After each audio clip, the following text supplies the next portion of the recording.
Inspired 2015.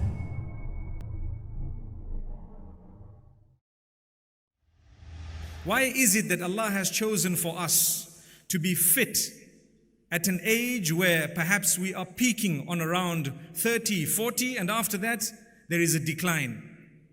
Why is it that Allah subhanahu wa ta'ala did not keep us upon a level of fitness, a level of perhaps looks where we are looking young and healthy throughout our lives? Why does it have to be a graph that starts off in weakness and ends in weakness?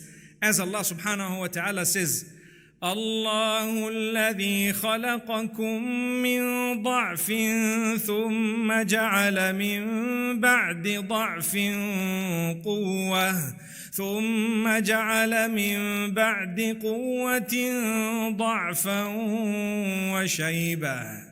It is Allah who has created you in weakness. When you were initially born, when you came to this world, you were very weak.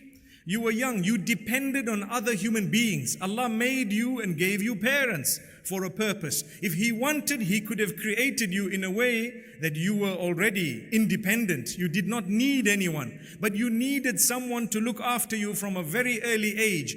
And when you are in your peak, He wants you to look after the very people who looked after you when you were a little baby. And once again, when you grow older, He says, we grant people the peak, and after the peak of strength, they become weak again and they develop gray hair.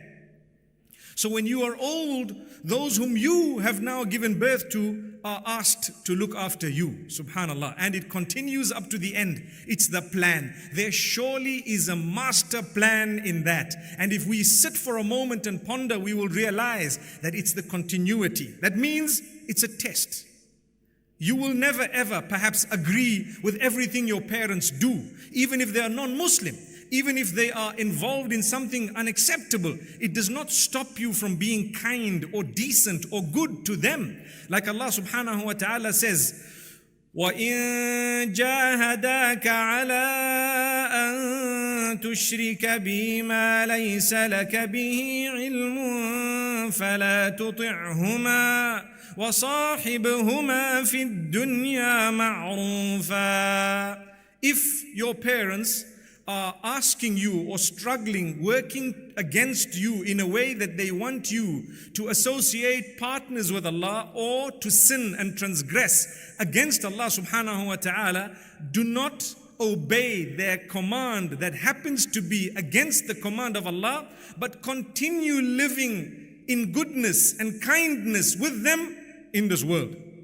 Which means even if you have non-Muslim parents, you need to be kind to them. You need to speak with respect. You need to try and serve them in the sense that you might want to spend money on their clothing, on their food, on their accommodation. It's not wrong. Even if they're non-Muslim. What is wrong is when they tell you to do something against the instruction of Allah subhanahu wa ta'ala, that is where you draw the line.